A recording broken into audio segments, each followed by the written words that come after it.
Good morning, gentlemen, and welcome to our next episode, where I have coffee today, so you know it's gonna be.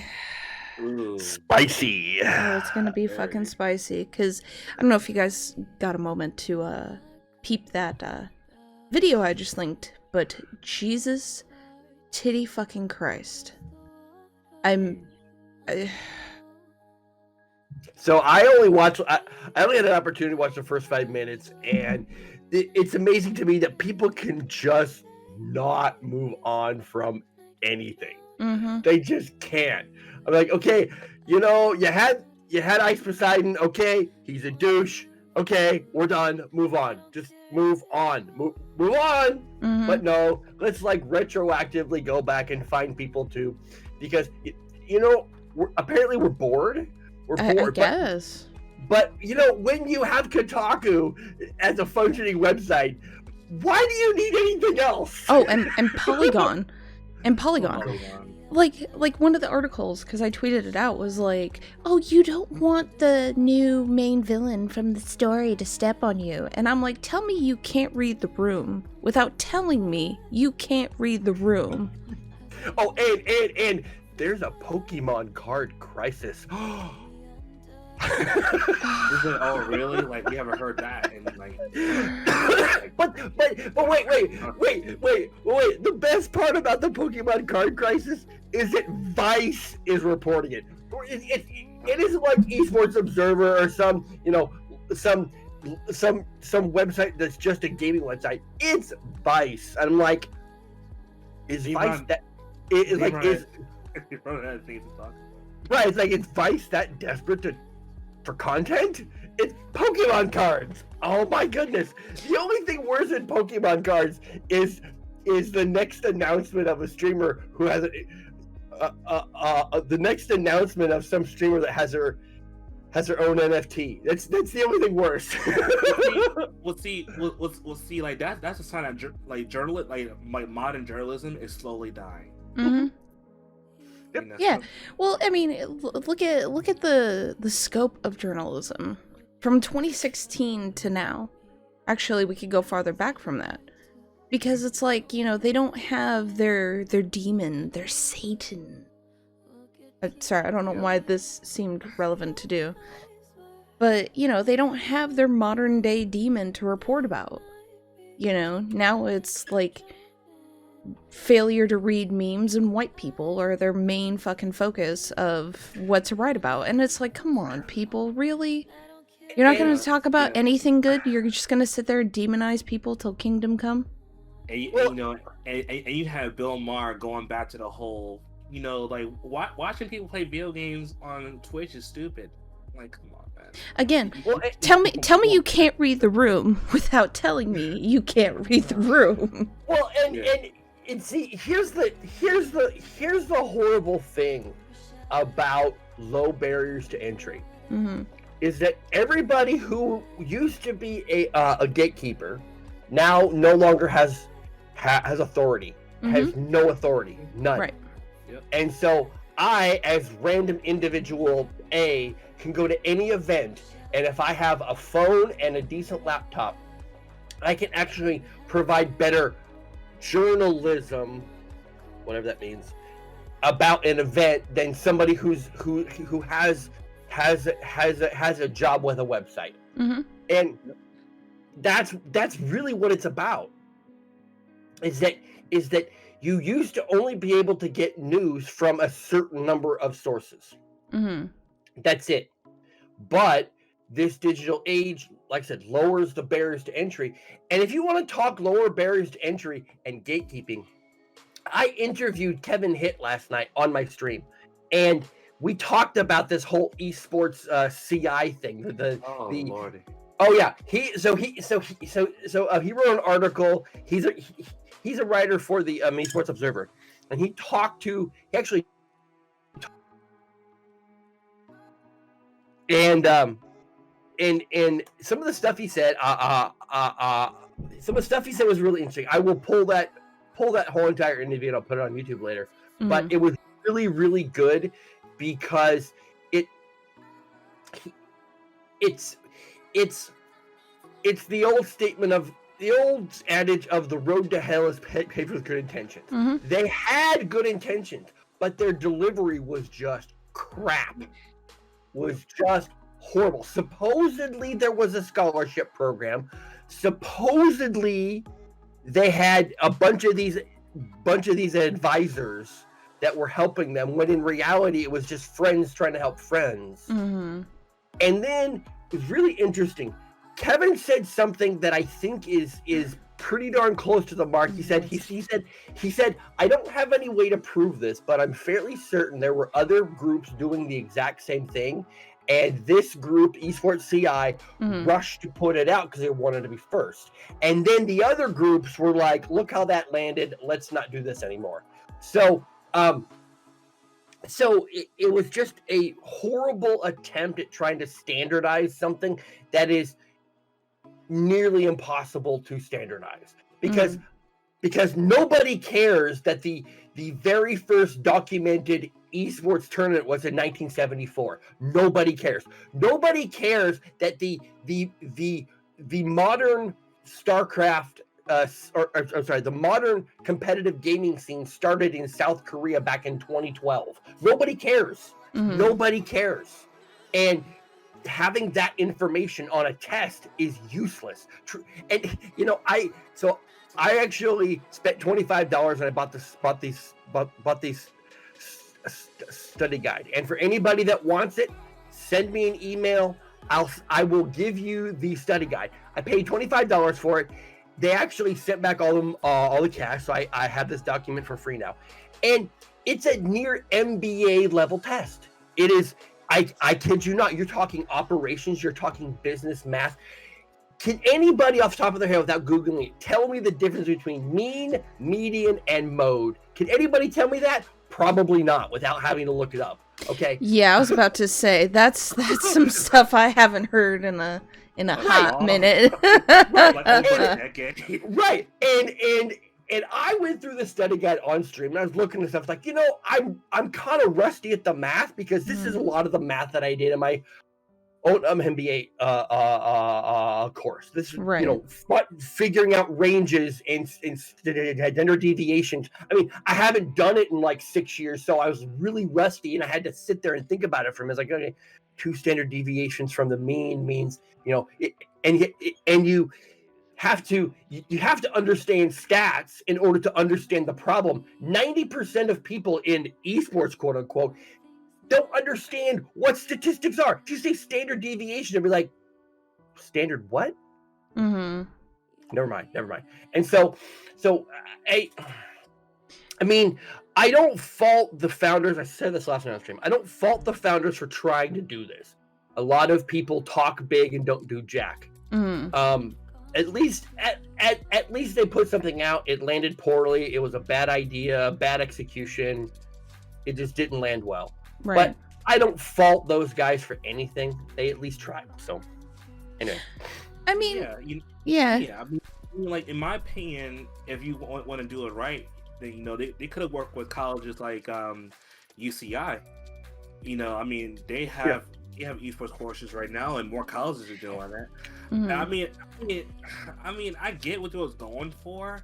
Mm-hmm. However, I really think they could have done better if they targeted like, hey, let's go to high schools and try to implement esports courses there.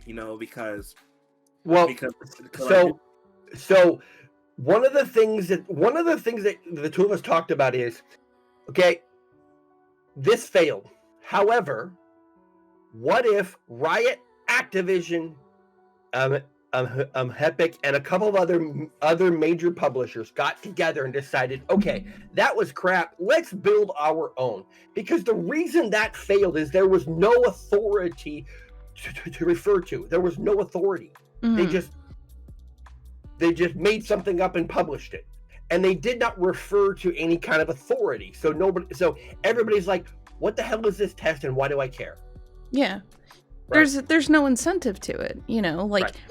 If you're going to have a program like, I forget, there was a bunch of teams that just did this, like a major baseball teams. you know, they have like a club or a curriculum or something that has a stamp of a known brand or authority or things of that nature. Because, Right. you know, if any one of us goes, I am the best doctor in the whole world, who said? What proof? What do you have to Right. back it up? Right. So, you know, that's why things like that, you know, just, they just don't land well, so to speak. I mean, yeah, cause you know, because the saying, like, it's like the saying, it's not what you know, it's who you know. You know, because I mean, honestly, I can really see Epic, Riot, Activision, EA going together and say, hey, you know, we're gonna come together and we're gonna help people get into esports and do it right. However, the flip side of that is that all those companies are corporations, and you know, and first and foremost, they have to create in a way that makes them a profit, and try and those two things will clash eventually. So Right. So that's why I prefer like having college esport curriculums. You know, I prefer that over anything else because you know because at least you have an educational institution to say, hey, you know, this person spent this much time learning about esports management or something like that. But see, there is no inherent difference between esports management and being a manager at a Jack in the Box. There is not. There is no inherent difference. It's just different words. You have to plan. You have to. you have to have a vision of what you want to accomplish. You have to understand what your tools are to work with. You have to understand your budgets. You have to set out a timeline with goals to meet along the way, and then you have to execute that plan. That is standard small business 101. Well, go ahead. Sorry, go ahead. Yeah, because one of the examples I was going to give is I know somebody who is a kindergarten teacher who ended up being the team manager for Rogue. It's the same thing. You're herding cats in both places. You're herding cats. That's all you're doing is you're herding cats. You know, I don't know. I don't know why that caught me off guard. I'm so sorry. It's the same.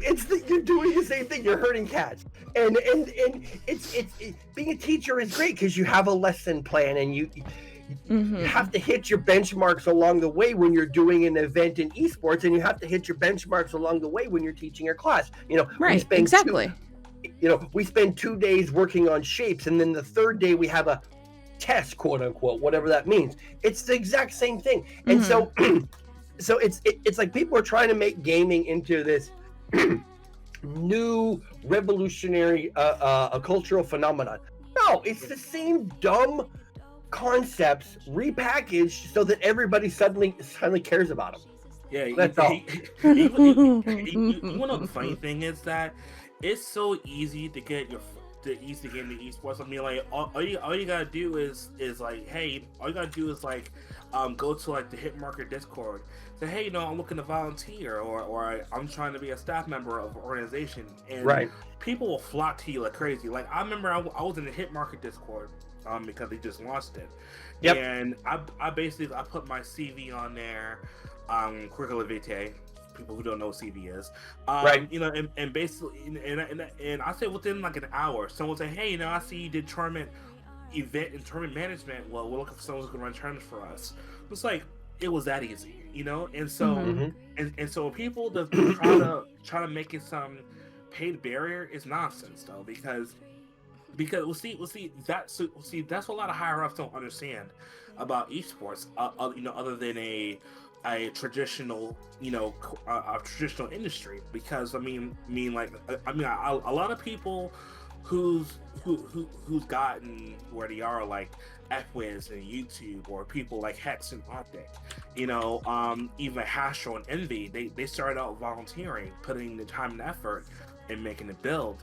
I mean, me personally, I've been in esports for 6 years, and I'm just now starting to get paid gigs for it, you know. So it's quite interesting that people try try to try to make it all corporatized, stuff like that. But it doesn't work because esports the industry, it can't work like that because people are gonna fight back against it and be like, hey, we see what you're doing. It's stupid. It's not gonna work. Go away, please. You know? Right. Well, one of the things I miss about esports is competition. Because one of the things that I saw, and they kind of drifted away from it, and to quote somebody not on this podcast, but somebody else, they're lowering the barriers to entry. So, which means they're opening the window for more fuck-ups. Yep. People and incidences. Generalizing on that one. Gotcha. Yeah, because one of the things I miss about it was it's like, okay, so we're looking for a team manager. Okay. What type of experience? You know, are you looking for somebody who's done retail, who's going to have a bit more structure? Are you looking for somebody who's done white collar management, who's going to be a bit more structured but a bit more fair on some things? You know, like that type of the different approaches to one goal. Because those different approaches can actually help, in my opinion, run teams in a different dynamic. And so that's kind of what I miss, because now they're trying to standardize what they're looking for, and I'm like, I mean, hell, you know, because like, I mean, me, you know, I have a degree in psychology, and I'm doing event management, so it's like, you know. Just don't do mobile events. I've seen some of the mobile events. Don't. You know, cause like, you know, it's funny though because like with mobile events, it's like there's so much work that can be done with those though, and my gripe is that my gripe is the age range of people who participate in them. God. You know, it's just like it's just a mess altogether. It's still behind them, you know, and I mean, and like you said, they try and do this, you know, hey, you know, if you have to do A, B, and C in order to be qualified for this position, where it's like, no, you don't really have to do that. You can learn how to do a specific, you know, thing, because I mean, hell, you know, back when it was in Payday, I knew nothing about the business part of esports, nothing. And I said, you know, and I was like, hey, I'm willing to learn. So people who know more than me, teach me what you know. Right. And yeah, you know, and through that, I learned about marketing. I learned about partnerships, you know, business relationships, you know, within a year. So Bill taught you all those things? Pretty much. Bill's like, like humble brag. There's no that was not humble. That was not humble anything. Oh yeah, no, that wasn't humble at all. That was like, yeah, I did that. Oh, good stretch. Okay, anyway. Bill's chest pumped up like 12 sizes. Oh, yeah. You know, you should totally clip that, put it on Twitter. That'd be hilarious. You know, here's the thing. You're trying to standardize an industry that thrives on the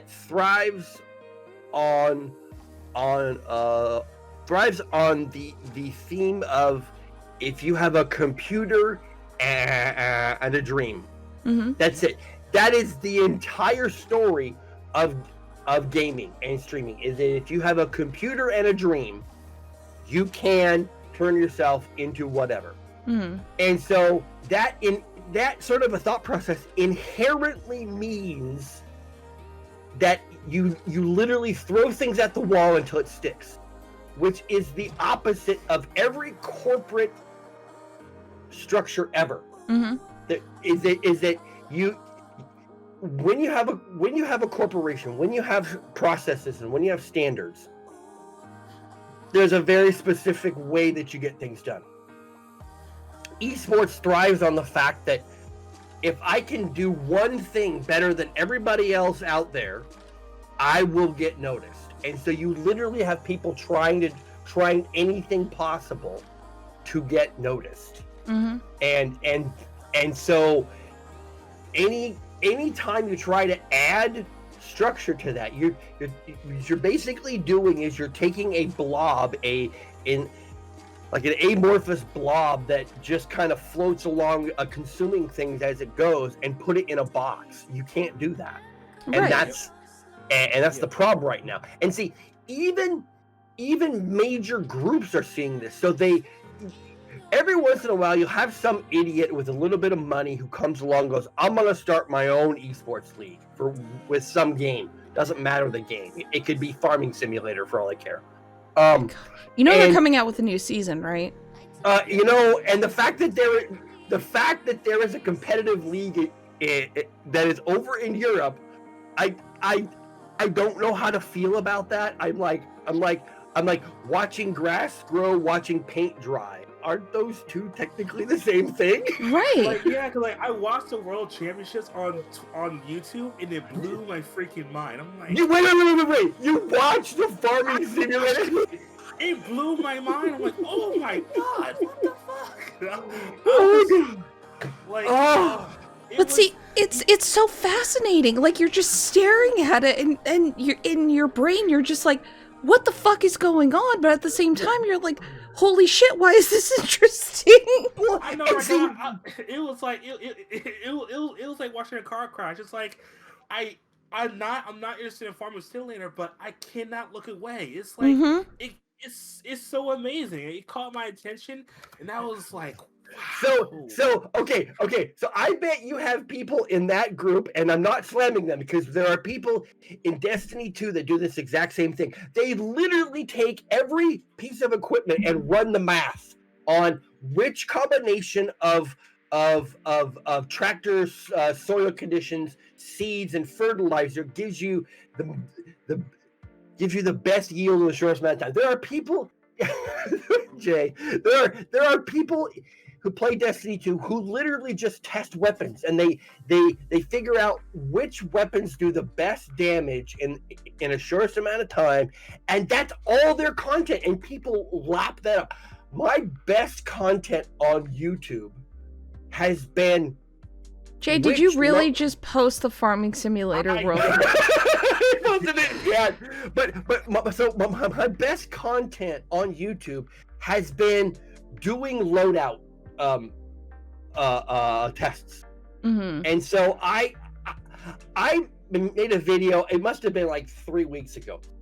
I still get comments on it to this day where people are like, this is great, thank you very much. I've been trying to beat this lost sector for months, and I can't figure it out. I'm like, it took me 10 seconds to like think, oh, I need this weapon, and this weapon. Maybe we try this one. Oh, that didn't work. Try this one. But there, I bet you the fascination with Farming Simulator is just that. People who go through the game and their entire job is which combine and which tractor, which combine harvests the fastest and the most efficiently, which tractor creates the soil conditions the best. I bet you there are literally people that's all they do 24 hours a day. Well, here's the problem, because this is actually gonna talk about League for a hot second. This is the same problem that's in League. It's in Final Fantasy XIV. It's in World of Warcraft. The problem is that people can spew out numbers, and they could be completely wrong. But people don't question it. They take it as gospel instead of going like for instance, for me, there's a class I used to play. It was called Machinist, and it was pew pew, flamethrowers, all kinds of shit.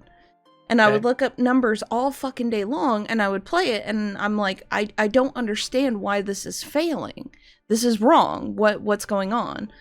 And it leads to tests. It leads to questioning, and then it goes like, maybe this isn't for me, and move on to something else.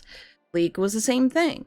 There's a particular champion, people are like, oh my god, it's so busted, but yet they're still in the lower ranks. And people are like, I don't understand. This champion's supposed to be busted. I can't play this. What the fuck?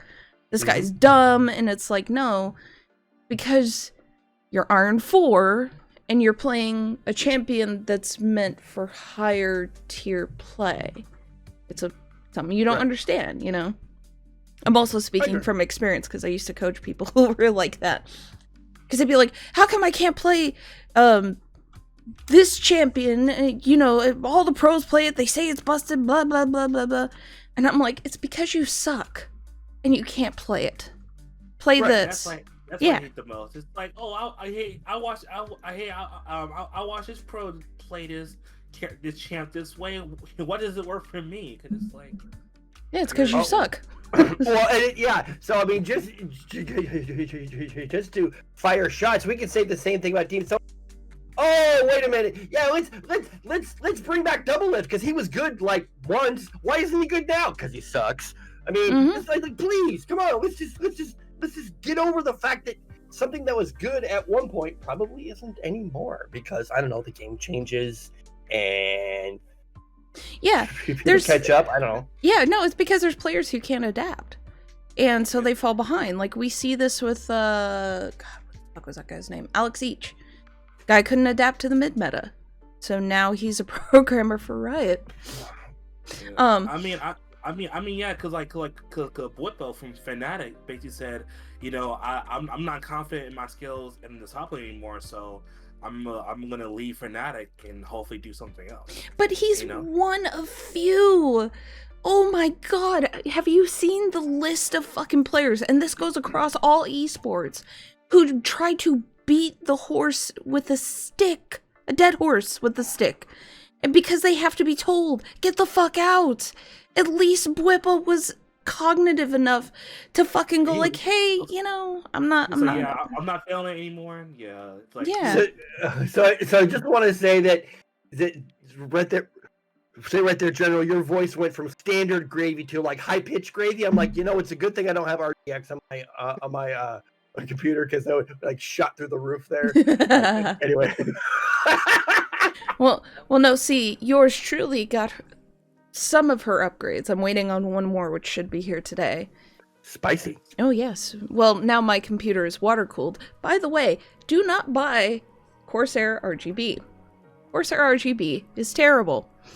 I'll tell you why. Uh-oh. Mini rant time. So, I was watching, you know, a bunch of, like, computer part reviewers with my husband, and one of the companies we went with, because this was like a really cool concept, was a fan from a company called Leon Lee.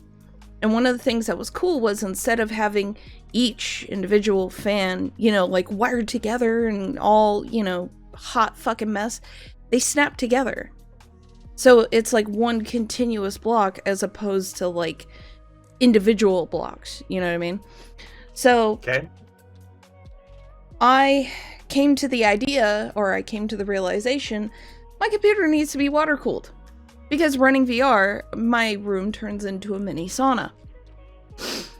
That's not comfortable when you have a machine strapped to your fucking face and, you know, sweat is cascading down your face, or your cheeks, I should say. So... Cheeks? I don't know why I was thinking of butts at the time. I'm sorry. Oh my god, I'm the same person. I'm horrible. I'm sorry. Go ahead. It's okay. I had to explain to my dad what swamp ass is, and I'm like, yeah, welcome to Florida. Oh, okay, sorry. J-Bell fell out of his chair. That was great. Yep. Oh, goddamn. Anyway, so we settled on Corsair RGB. Well, Corsair RGB will not accept custom fans, so I cannot take Corsair fans off and put the other ones I had on. And then, to add insult to injury, the doohickey that goes on the processor, I can't think of the name, and my husband will probably tell me later and be like, doesn't light up either. It's a solid white, and I wanted my case red and black. Yeah. First world computer problems. So basically, Corsair is the Apple of technology, of PC technology. Well, here's the thing. While I bash on their RGB technology, the product is great. It cools my computer appropriately. It does its job. The RGB is just trash. And thank you for coming to my TED Talk. Moving on. Yeah, and so moving on. Can I go back to League a little bit? Sure, Jay. Go ahead and rant. Go ahead and rant. Do it with a new microphone. Do it. Go. I'm not gonna rant about this. There's gonna be another thing later. Okay. Once again, we have news of organizations not doing what they're supposed to do. Oh, I know what you're talking about. Yeah. So I'm just gonna say Team Solidified. I saw that Twitter thread when it went live, and I'm like, well, here we go again. Here we go again, making promises, getting players, and oh, by the way, I'm just gonna take all your prize money because I'm a dick. Okay. It's like it's like, and it's like, instead of paying a player, you basically paid yourself and the staff and your higher up staff, and not the players who made it for you. Like, and honestly, like, I was not expecting Riot's response to that. They went scorched earth. I'm like, God damn. Oh yeah, no, Riot isn't fucking around with this.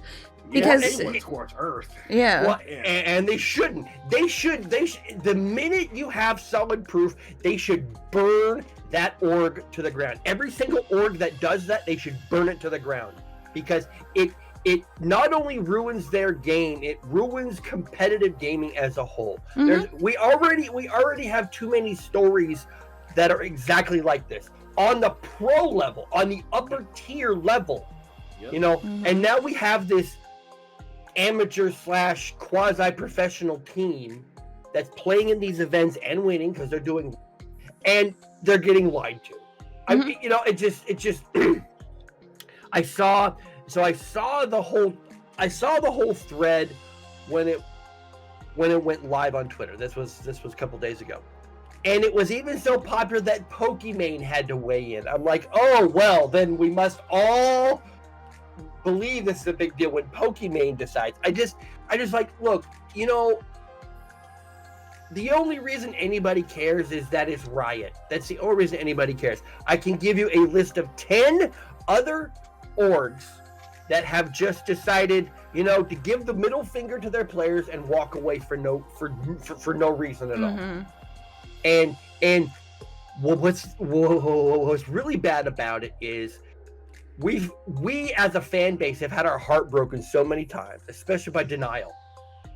It is that we are just jaded and bitter, and we're like, just burn that to the ground. And if that dude ever comes back, that dude Mhadidi, if he ever pokes his head up again, and you have to know that he won't have the same name. He will definitely have a different name. Yeah. If he ever pokes his head up again, let's just play whack-a-mole and smack him back down, because I'm done with this. Yeah, because this is bullshit. I'm like, these people, they just string these poor fucking kids along. Yep. And they just do it, and then all of a sudden, then they cut the fucking knees out from underneath them. And I'm like, you guys are fucked up. I'm like, you have these poor fucking bastards who spend 12 plus hours in a fucking day. And I know this because there were some semi-pros who got, and I'm speaking from Heroes of the Storm, who would play for 12 plus hours a day and just beat themselves into fucking oblivion. And then all of a sudden it's like, hey, so about your paycheck. Yeah. And I'm like, you guys are fucked. That's why, like, I got so fucking pissed off with Blizzard when they went like, hey, so we're gonna shut down Heroes of the Storm. Sorry. Have a nice day. And I'm like, what? I mean, no, like, fucking transition period, no, like, teetering off. I'm like, give these poor fucking people, like, no, I'm not gonna go on a rant. Bad gravy. Because, like, I mean, not only in esports, no, but in the streaming community too, because there was an organization called Aura United, and what they, and what they try to peddle is that they basically say, hey, we're gonna get a team house, we're gonna get sponsors, we're gonna do all this major stuff. Basically want to be like FaZe, right? Mm-hmm. And then I forgot who it was, but like, you know, they just exposed everything, and it came just crashing down just like a pile of bricks, and all of a sudden it just like everything was just wiped completely, and there was like 20 to 30 streamers in that community that you know that was basically lied to and basically made to stream for ungodly hours outside of their normal streaming, just so they can stand out and be accepted, in that inner group, and see, and that's the thing I hate about streaming, because it's always it's always some kind of little clique, some inner circle that streamers thrive to be into, and once they get into it, it's like it's not worth it. Not even like, because Jesus Christ, like honestly, the many people are talking about this hot tub meta, they're calling it now. That's the most annoying thing I have ever heard in my life. Hey, like, but don't worry because Twitch is watching it closely. Did you see that? We're watching this closely, and I bet you are. I bet you are. Guys, it's too early to start drinking, please. Okay. Here's the thing. You walk the fine line. We all know Twitch is about female empowerment. Let's just say that out loud, and I didn't even stutter when I said that. And so while you have these women that are technically following the terms of service, their attire is appropriate for the context in which they are in. Mm-hmm. So if you're in a hot tub, yes, you're going to wear a swimsuit. Okay, that's great. But when you sit on a floaty and you straddle it so that it looks like you're mounting a false piece of male anatomy, and then you get people to pay you to write their names on your legs and on your chest. I mean, it just proves once again, Twitch is Pornhub without the penetration. It's all there is to it. I can't abide somebody who screams male empowerment, but then the top 5 to 10% of female streamers who are somewhat attractive then doing this. I can't. I just can't. It begs the question, and this is one of those hot topic questions. Sorry, I don't know what my hands are this morning. Anyway, do they actually believe what they preach? No, they don't. No, they don't. So the fact that you have random bans. So I'm not sure if you watched that a video that I linked. Video that I linked in chat, but the guy from Twitch says if you think something is inappropriate, report it. Like Twitch doesn't know this is happening? Wait. You random ban hammer people for honest mistakes, but then you say, oh, if you think it's inappropriate, report it. Yeah. These streams are some of the highest revenue generators for Twitch that are out there. There are a small handful of streamers like Shroud, who's an excellent gamer, that people who are just high-end gamers that can make money off of video games. But in the end, this is about interaction and community. So what's better than dropping bits into some female streamer's chat, getting her to write your name on the inside of her thigh? Well, I mean, not only that, I'm going a little bit right here though, because I'm good. I'm just kind of like I'm at the point where like both sides of the argument gets on my nerves, because on one side it's like, women who do this stuff and then they say, don't objectify me, I'm more than this. Like, you stream like this, all right? You call yourself art. Art is meant to be objectified, all right? That's why art exists. Okay, so you call yourself art, you're basically actually supposed to be objectified, right? I have no problems with hot tub streams. I could care less. I don't watch it. Not my cup of tea. But like, but at least be honest. Be honest with yourself and be like, yes, I do that because I mean, look, if you're attractive, if you're attractive, if you have good looks and a nice body, why not show it off? I mean, hell, like Nick Merck does it. I mean, he wears tank tops when he streams. I mean, and it's like there's no issue with that, But don't act like you're not doing that. Don't act like you're still some bastion of virtue, because in all honesty, you're not. Okay, because you represent you're part of the sense of depravity that's been going on since the beginning of time. All right, because I mean you can go back to ancient Rome, to women who will show themselves off so they can get the attention of powerful people. I mean you can go from all that time ago. So like don't be ashamed of it. Own the shit.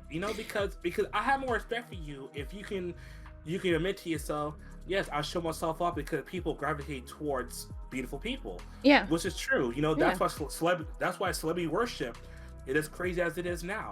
Because people gravitate towards attractive people. And now on the other side, people have a problem with this. Say, look, man, you need to understand.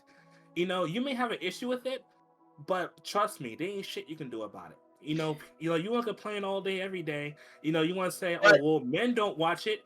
Well, yes. But here's the line that I have the problem with. So in order to be on Twitch, you have to be 13. We all know that there are people who have lied about their birthday, whatever. Okay. You follow these female streamers who do this stuff. Okay, you sub to them. You send them money. Then they spam your inbox with, "Hey, come check out my OnlyFans." Mm-hmm. That is the line.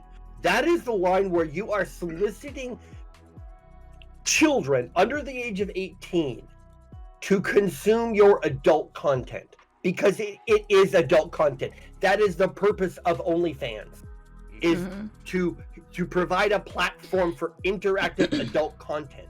That is the point. Yeah. And so when you are spamming these messages out to your followers, yes, there will be some that are above 18, but there are a bunch that are not. And so if you are not putting a barrier to people who are not at the age of consent, which is 18, and you're sending them this adult material or this option to see adult material, that's on you as the streamer. That's not on anybody else. It's not on anybody else. You are making, tens of thousands of dollars per month. You have a team of people that help you do this. Okay. Then you as the streamer need to take responsibility. Like, okay, you know what? If this is adult content, we need to target adults. That's fine. I don't have a problem with that. But you cannot target children like this. And there are multiple streamers that are sending these messages out, and Twitch did not address that. No. But I mean, let's be real. And again, somebody not here. Totally. No. Sex sells. Sex sells. Oh, that's what I've been wrong this time. Okay. Yeah, Mr. MBA, I thought you would know that. God. I can't see your head anymore, Bill. All I see is your chest. My head is too big for the screen. And that's the thing that people don't want to admit. It's like sex sells. It always has, and it always will. Oh yeah.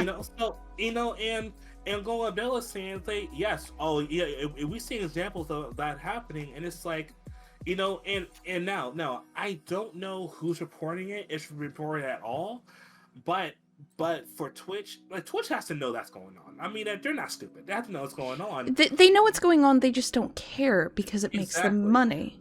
Yeah, because first and foremost, Twitch is a website, and what does a website need? It needs traffic to be Mm-hmm. successful. What brings traffic? Drama, controversy, controversy, And and boobs. sex. Yes, those are the three things that bring traffic. And so, you know what? See, that's the funny thing though. What these journalists and online talk shows are doing, they're bringing more traffic to Twitch, and they don't even know that they're doing it. Mhm. Because no, honestly, I bet there's some people who didn't even know that the hot tub meta existed until they start talking about it. Yeah. And guess what? You're bringing traffic to Twitch. And Well, see, that's why Twitch is not doing anything, because it's the same shit of like the boobs are stealing my views. yeah, It's the same fucking argument. it's like yeah, because you keep talking about it, and so like you keep talking about. Of course, people gonna curiosity. That's the number one thing. People are curious. Like, oh, when what's so what? Everybody's so pissed off about it, right? It's like yes, that's why. Because now Twitch is not doing anything because Twitch is getting more traffic than it's ever been. Twitch is getting so much traffic and face and whether you want to face realize it or not, hot tub streamers bring in money, and Twitch get a cut of that money, and they're getting a lot of it, and Twitch subs and donations, right? And now the sad thing is that people are like, oh well, Twitch is a website for people to stream video games. I'm like, Twitch has not been that since Amazon bought it. Okay. Like when Amazon bought Twitch, it stopped being about video games and became a social interaction website. So people stream games, but you have games, you have music, you have people throw concerts on Twitch, you have people do You have people teaching classes on Twitch. There's science classes, yeah. And the guy watched Dr. K, he's with Healthy Gamer GG. He does therapy session on Twitch, and I watched that. So it's like it's no longer about gaming. It's basically what cable is it's basically new evolution of what TV used to be. Actually, the irony of it's kind of circling back to what Justin.tv was. Yeah. It really is, because you have channels which are playing TV shows, be it old school TV shows, anime, whatever. You have those channels, and then you have people who are doing live interactions, and then you have the gaming stuff. And again, for me, because that's where I started. That's why sorry, I'm gonna do my best stereotypical old person impersonation, but back in my day, if you look at my account, birth date, doohickey, whichever that is, my account was started in 2009. Yes. Shit, sorry. That hurts my voice a little bit. I mean, yeah, and you're absolutely right though. It's basically circling back to what it used to be, and people that's a hard pill to swallow for some people, because they feel like, oh my god, all these people that's showing themselves off and doing this and doing that, they're ruining Twitch. I'm like, no. Honestly, this is what Amazon wanted, basically. Yeah. This is what Amazon wanted, and basically Twitch's help and Twitch is basically, yeah, I mean, if you're gonna be straight up honest, what Twitch is now, this is what Twitch has always wanted to be. People just don't know it, and either they don't know it or they don't want to realize it. Because we can actually see people are getting sick of mainstream media. They're sick of it. They're sick to death of it. And so, and so that's why people go to things like Twitch.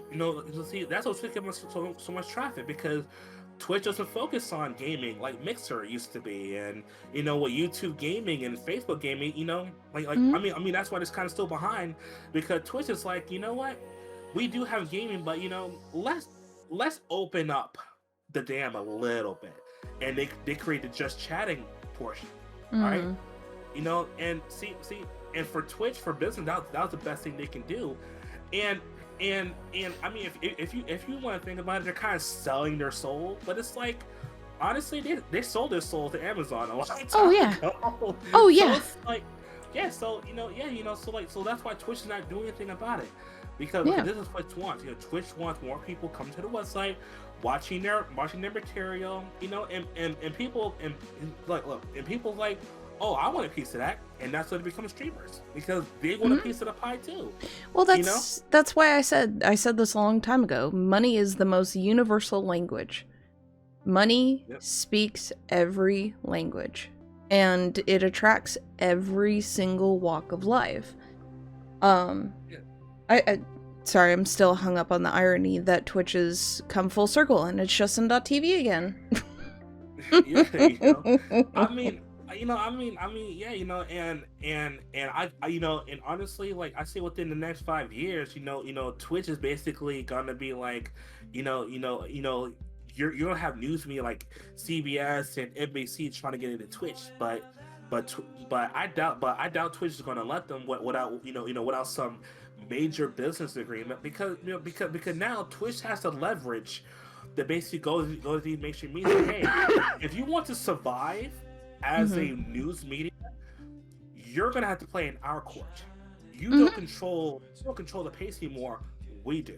Yeah. So and also that's why so many activists get so pissed off at streamers like Ninja, like Shroud, like Dr. Lupo, right? That's why they get so upset at them, because they want the reach that they have. Like, honestly, what Ninja said, it's not my job to teach your kids, right? It's not my job to peddle your values. People got pissed off at that.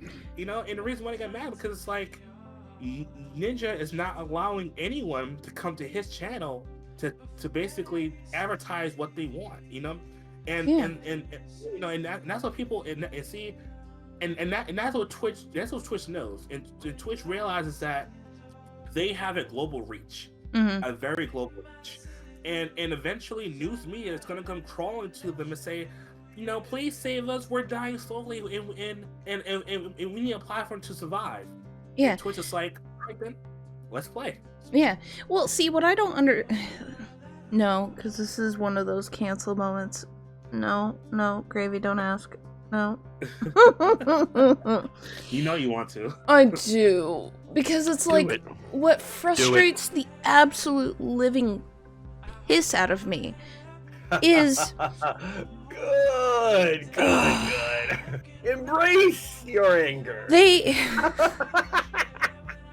Bring it on home. Fun fact, that's kind of why I wanted to do a red and black theme for my computer, because I was going to make it all Empire themed. Anyway, I don't understand how in the same breath we can chastise a man who has the reach of Ninja for not talking about woke issues.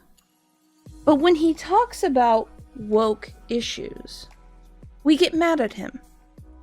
Explain that to me. Because people are saying like, oh, Ninja, why aren't you talking about Black Lives Matter and black issues and this and that and blah, blah, blah, blah, blah. And yet when he does, people get mad. Okay, it isn't the same people. The reason we get mad is that it isn't the same people each time. Right. Because I understand that, but right. It's in the same fucking breath. Because I saw it on, it was like almost literally in the morning, it was, well, Ninja doesn't talk about these issues, and he said he's not here to teach values to our kids. And then in the evening it goes, well, why is Ninja at the top of the list for talking about black issues? Yep.